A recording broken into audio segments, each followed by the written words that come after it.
কালকে Saturday night event তো বেশ ভালোই হলো, কিন্তু আফসোস যে আমি দেখার টাইমই পেলাম না, কারণ আমি সারাদিন কালকের বাইরে ছিলাম, যার জন্য আমি ভিডিও বানাতে পারিনি। তবে আর রাতের বেলায় এসে আমি পুরো শোটা হাইলাইট দেখি আর বুঝলাম যে না, বেশ ভালোই হচ্ছে স্যাটারডে নাইট মেন ইভেন্ট, বাকিগুলোর মতো অতটাও ডিসঅ্যাপয়েন্ট করেনি। তো ওরকমই হয়, যখন টাইম থাকে তখন ভালো শো হয় না, যখন ভালো শো হয় তখন টাইম থাকে না। তো যাকে আজকের এই সোমবারে এসে তো আমি স্যাটারডে নাইট মেন ইভেন্ট নিয়ে বেশি কিছু কথা বলবো না, তবে এবারে ফিউচারে কী কী হতে পারে বা কী কী বড় বড় নিউজ এসছে সেগুলো নিয়ে কথা বলা যাক।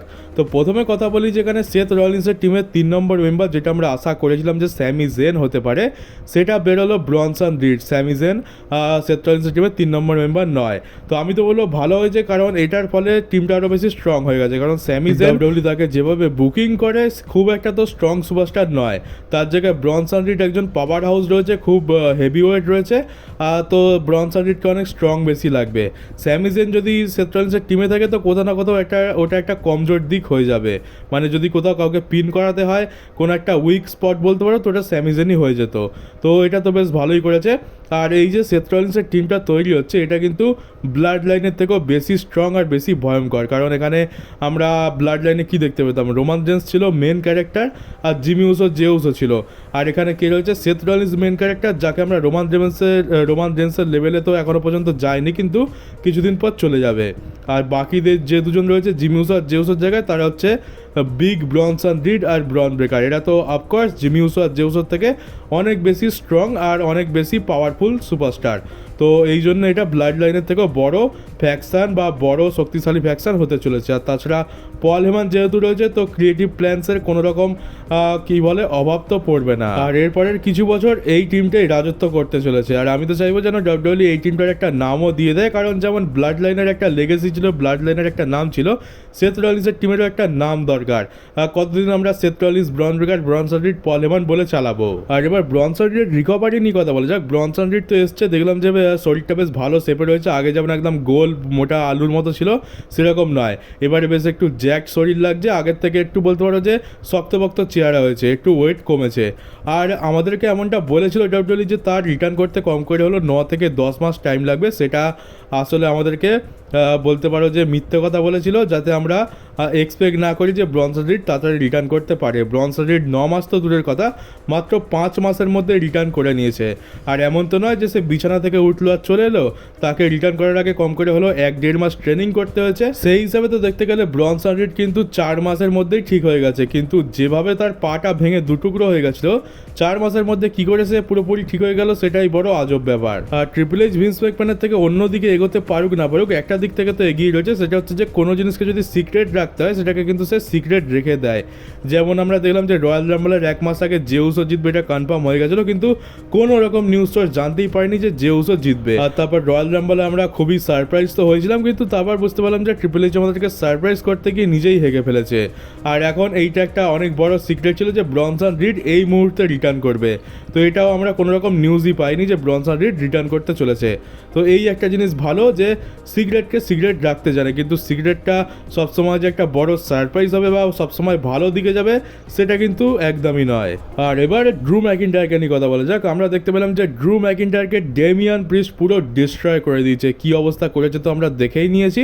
আমিও একটু অবাক তো হয়েছিলাম, কিন্তু আমি তোমাদেরকে বলেছিলাম যে যেহেতু এটা একটা স্টিল কেজ ম্যাচ, তো এখানে কিন্তু ডাব্লিউডব্লিউ ডেমিয়ান প্রিস্টকে কিন্তু খুব সহজেই জিতিয়ে দিতে পারে।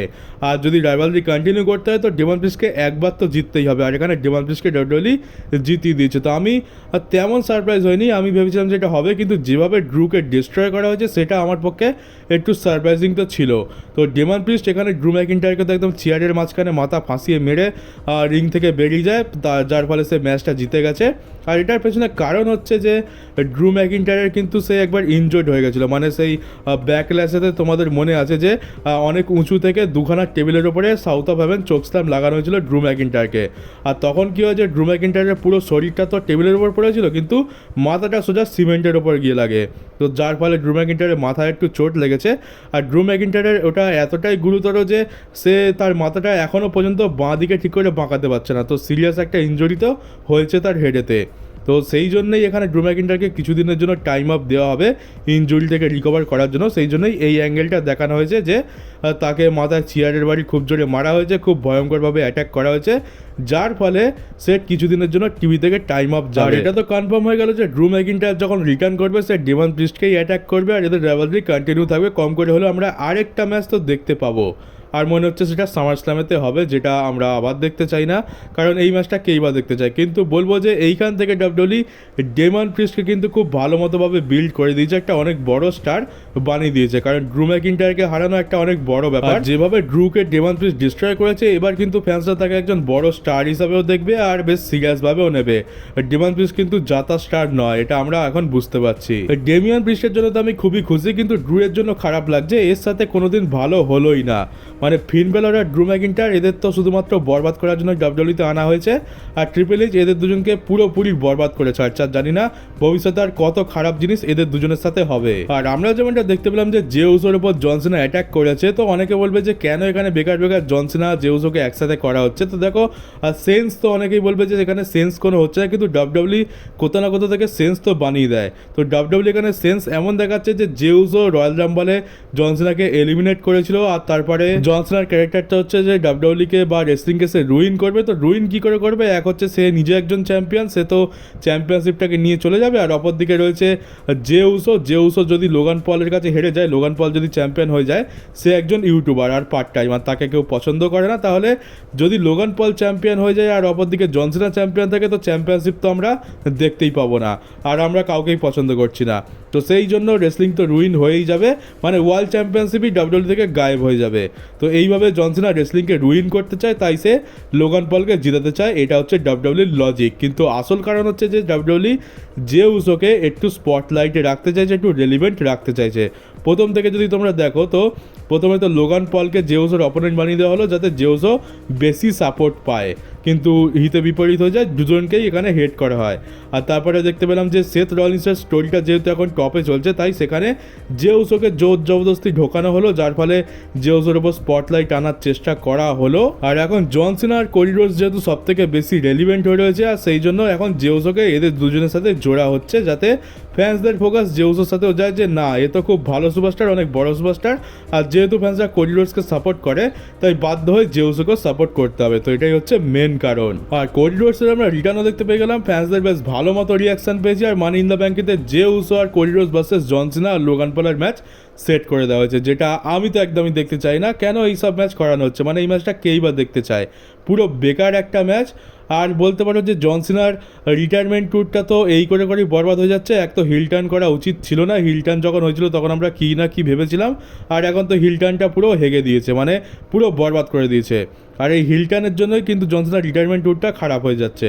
এক তো জন সিনার কাছে বেশি টাইম নেই, তারপরে এই ধরনের ম্যাচেস তাকে দিয়ে লড়ানো হচ্ছে, মানে এগুলো তো শুধুমাত্র সময় নষ্ট ছাড়া আর কিছুই নয়। আর তাছাড়া মানি ইন দ্য ব্যাঙ্কের তো রেপুটেশন অনেক নেমে গেছে, এখন আর মানি ইন দ্য ব্যাঙ্ক ব্রিফকেসকে জিতবে না জিতবে সেটা নিয়েও কারোর কোনো মাথা ব্যথা নেই।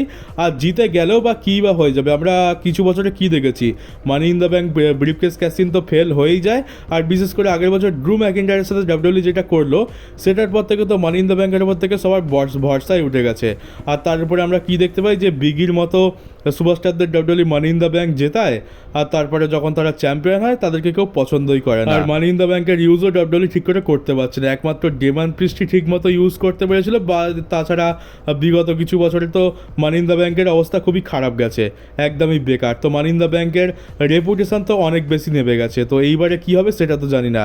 এবারে যদি একজন ভালো কাউকে মানি ইন দ্য ব্যাঙ্ক দিতে পারে, তাহলে হয়তো মানি ইন দ্য ব্যাঙ্কের পুরনো সম্মানটা ফিরে আসলেও আসতে পারে। স্যাটারডে নাইট মেইন ইভেন্ট হওয়ার পর ডাব্লিউডব্লিউ অফিসিয়াল করে দিয়েছে যে আমরা কোডি রোডস আর জেউসো ভার্সেস জন সিনা আর লোগান পলের ম্যাচ দেখতে পাবো। এই ম্যাচটা তো আমি তো একদমই দেখতে চাই না, আমার কোনো ইন্টারেস্ট নেই।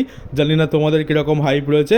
আর WWE officially money in the ব্যাঙ্কের পোস্টার রিভিল করে দিয়েছে, যেখানে পোস্টার বাই হচ্ছে জন সিনা। আর পোস্টারটা কিন্তু বেশ ভালোই দেখতে হয়েছে। এবছরের বেশিরভাগ প্রিমিয়াম লাইভ ইভেন্টারই পোস্টার বয় আমরা জন সিনাকেই দেখতে পাবো। আর তোমরা অনেকেই এই স্যাটারডে নাইট মেইন ইভেন্টের সিএম পাঙ্ক আর স্যামি জেনের ইন রিং গিয়ার তো নোটিস করেছো। ইন রিং গিয়ারের কালার আর ডিজাইন দেখেই বোঝা যাচ্ছে যে সেটা প্যালেস্টাইনকে রিপ্রেজেন্ট করছে বা বলতে পারো প্যালেস্টাইনকে ট্রিবিউট দেওয়ার জন্য। এটা কেন তো তোমরা জানো, নাইট অফ চ্যাম্পিয়ন্স সামনে রয়েছে আর সেটা সৌদি আরব থেকে হতে চলেছে। তো এখানে স্যামি জেনকে তো ভালোভাবে প্রমোট করা হবে, স্যামি জেনকে খুব ভালো মতো ইউজ করা হয় সৌদি আরবে।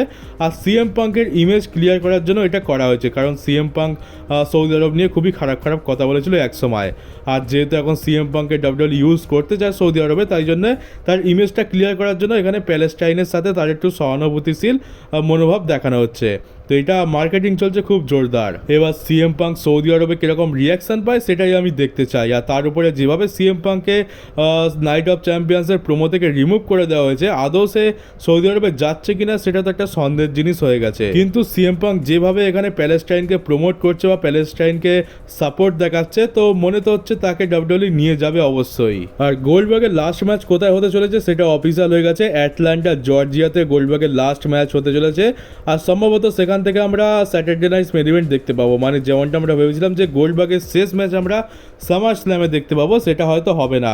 স্যাটারডে নাইট মেন ইভেন্টে গোল্ডবার্গকে রিটায়ারমেন্ট নিতে হবে।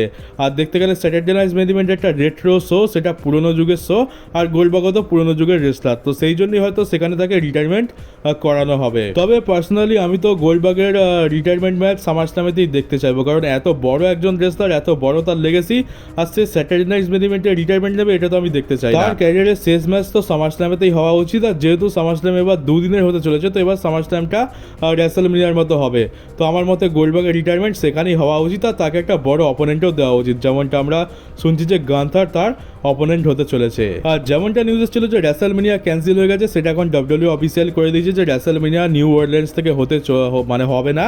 আর তার জায়গায় আমরা মানি ইন দ্য ব্যাংক নিউ অরল্যান্ডস থেকে দেখতে পাবো।